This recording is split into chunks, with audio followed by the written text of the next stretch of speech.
If part of your job is to hire people, then you need to be very good at reading people. So whether you're a hiring manager, a business owner, or a director of human resources, you need to be able to read job candidates. You need to be able to look at them very quickly and make an accurate determination as to whether they're likely to be successful in a given role or not. Because you don't have the time to interview everybody.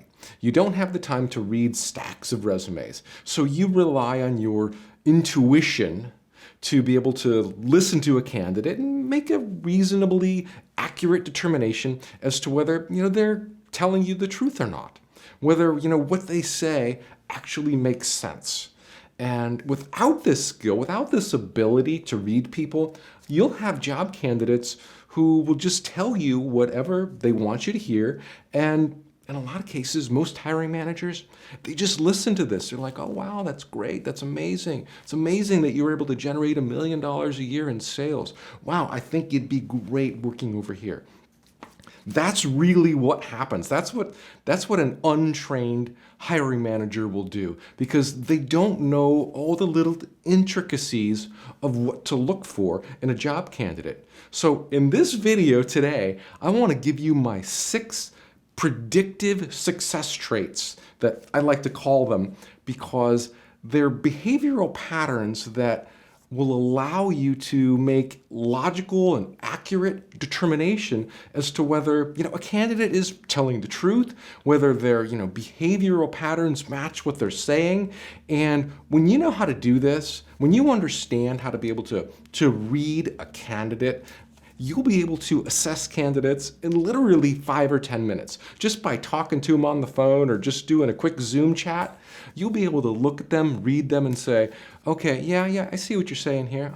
Okay, yeah, I see it, I feel it. And then you'll be able to make a qualified and informed decision as to whether you want them to move on in your process, or more than likely, not. And that's really all interviewing is. It's sorting. You are making early determinations about whether a candidate is likely to be successful in a given role or not. So let's get on with my top 6 predictive success traits. And the first one is body language. And body language is so important, and it tells so much. And that's why the FBI and police detectives are experts at reading body language. Because, they can sit down with a suspect and, just by the things the suspect does with their hands, the way they look at them, the tone of their voice, the way they position their body, detectives can very quickly determine whether they're lying or not, just by their behavioral patterns.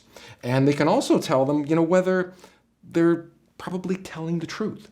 So it's not 100% science, but these are just indicators. As you get good at them, as you get good at reading body language, you have a high probability of being right. And the way you can use body language in a job interview is to listen to what the candidate is saying, and does their body language match? So if they're talking about their greatest accomplishments, does their body language match that? Are they slouched over in their chair when they're talking about their greatest accomplishments? Or are they sitting up straight and they're looking at you and they have a clear voice and they're making eye contact and they're using their hands to express and describe the things that they've done, to enhance their overall communication, to drive that message home that they were successful in their role? Or are they looking away at you when they're talking about the greatest accomplishments? Like if they're saying, well, at Amazon, I was one of the greatest salespeople we had. So right there is a telltale sign that, they're full of it. They're lying. They weren't the greatest salesperson. That's why they can't look at you in the eye.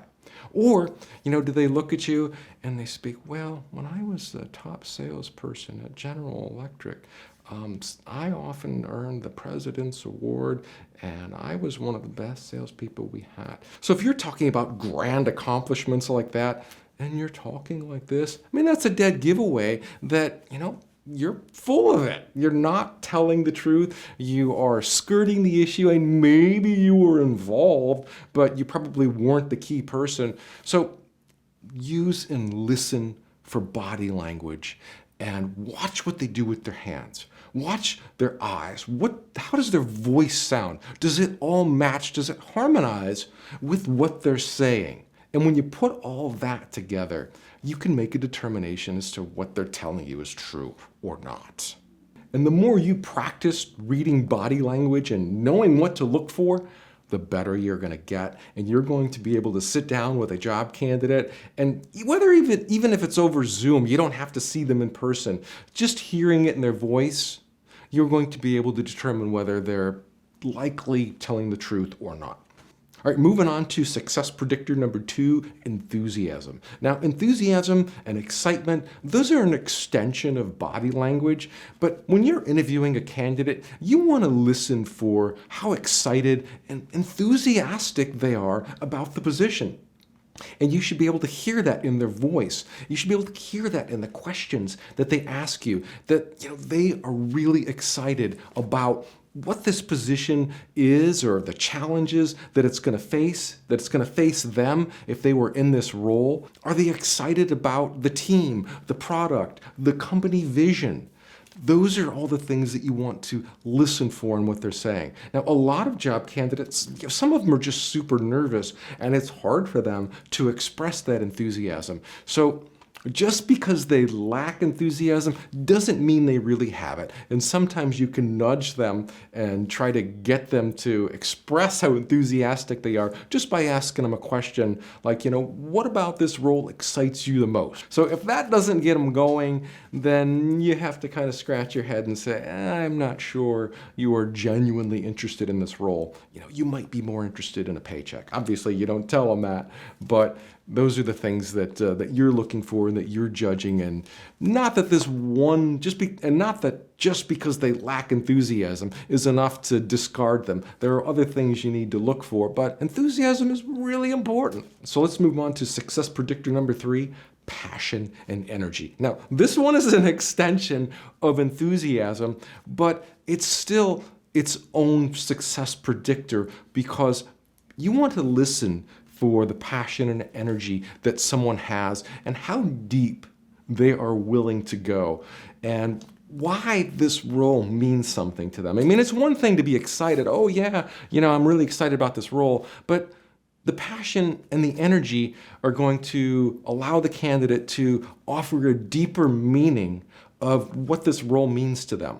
I mean, were they doing something in their last job where this is the next logical progression? Or is this something that they've wanted to do their whole life, and now they have an opportunity to do this for you, and they're just beaming with excitement, and they're asking you all kinds of questions.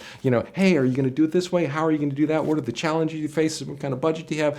What kind of teams do we have? They're just, motor mouth, just coming off with all kinds of questions that show they're genuinely interested in what this role is, and the vision for the role and the mission. If they're so beaming with excitement about this, those are the things that indicate their level of passion and energy. And when someone is just so passionate about a role and it means so much to them, and they're really excited to be able to deliver and just can't wait to jump in, I mean, that's one of the most important things. Now, maybe they don't have the right skill set for it. Maybe they need a little bit of training, but in many cases, I would rather have someone who is super excited about the role instead of someone who, knows how to do it. They have the right skill set, but maybe they're not as enthusiastic.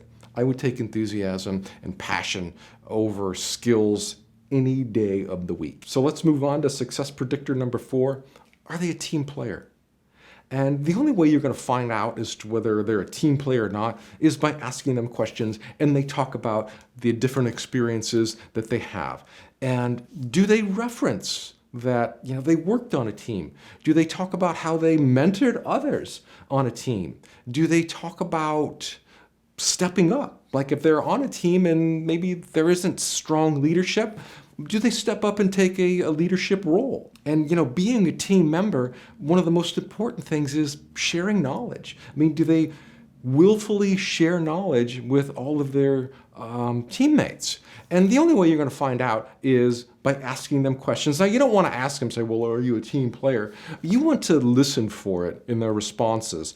And if everything they talk about is just me, and doesn't indicate anything about leadership or being a team player or coaching or mentoring others, then that's an indication that they might not be a strong team player. I mean, they still might be a team player, but you're looking for them to show that they're a team player in the things that they say and how they say them. So let's move on to success trait number 5, humility. Are they the type of person who likes to blame other people for their failures or things that didn't work out? Or do they accept full responsibility?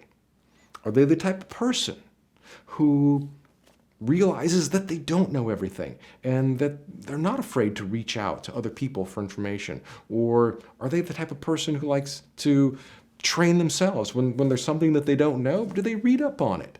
Are they the type of person who likes to share credit with others, or do they just keep it all to themselves? Now, you can't ask these questions directly. Do you share credit with other people when your successes? No, you have to listen for it in their responses. And that's why these are success predictors. You are listening for behavioral patterns that describe whether they're humble or not. Describes whether, they like to give credit to other people. Describes whether, when there's something that they don't know, they go out and they learn it. So you want to listen for that in their responses. And that's the thing. There's a lot of hiring managers who don't really understand how to listen for these things and what candidates are saying. And candidates are tricky. I mean, they will just give you a smooth line of BS. And if you're not trained into knowing what to look for or how to ask for follow-up questions about those things, they'll pull the wool over your eyes. And you'll end up thinking that you're dealing with an A player, a real high performer, only to hire them and then find out 6 months later that they didn't work out and that you made a mistake. Well, this is where all the mistakes are made early on in the interview process. So this is why knowing some of these key success predictors will help you determine which way you're leaning very early on in the stage so that you're not wasting your time with the wrong people, but spending most of your time with the right people. So let's move on to the last one, number 6, culture fit. And it's probably one of the most important predictors of success that there are, because you want to hire people who are like-minded, who share your company values, who are going to get along with your existing employees. Now, Tony Hsieh of Zappos, he built that company to $1 billion by hiring for culture first. He didn't care about skill. He didn't care about experience or talent or where you came from. He was looking for people who were going to fit in with his existing team. And then he would train you from there. He'd train you how to be a manager. He'd train you how to be in customer service. It didn't matter. But he wanted people who saw the Zappos vision. He wanted people who wanted to be there at Zappos more than anything, and not just for a paycheck. He wanted people who wanted to be part of that team, where he was going, part of his vision. And that's what you want to do. And that's one of the biggest mistakes that a hiring manager will make. They'll often be swayed by, past experience and skills. Oh, they have great skill set here. They'll probably be very good here. Well, those are the wrong things to look for. You want to look for things that are actually predictive of success. And when you have candidates who are enthusiastic and passionate and humble, and they're a fit for your culture, nothing else really matters. That's telling you right there that you have somebody who believes in your vision. They believe in your mission. They're like-minded with the people who are already working there. That means when they join in, you're going to have energy in your company that just wouldn't be there if you didn't have all of those right people coming together to make it happen. And there you have it. Those are my top 6 predictive success traits. So if you're dealing with a candidate and they have any of these, it's likely they're going to be successful in the role. Now, is it an absolute? Nothing's an absolute. It's just giving you an indication as to whether they're going to be successful or not. And there's always more work that needs to be done. You need to ask more questions. And to help you with that, I've written the 7 master steps to hiring A players. You can download this guide from thesimplehiringsystem.com, and it's going to walk you through exactly what you need to do to hire the best people. It's going to walk you through the same framework that Amazon or Google or Facebook would use to hire the very best people. And it's going to teach you exactly what to look for, what not to look for in a candidate, so that you can find the best people who are right for your business. Now, I only covered 6 predictive success traits, but there's actually like 20 of them, and I just don't have time to go through them all in this video, so I put them in the book, The 7 Master Steps to Hiring A Players, and you can download that from thesimplehiringsystem.com. That is all I have for you today. Good luck on hiring your next high performer, and I hope your business thrives, and I'll see you in the next video. Bye now.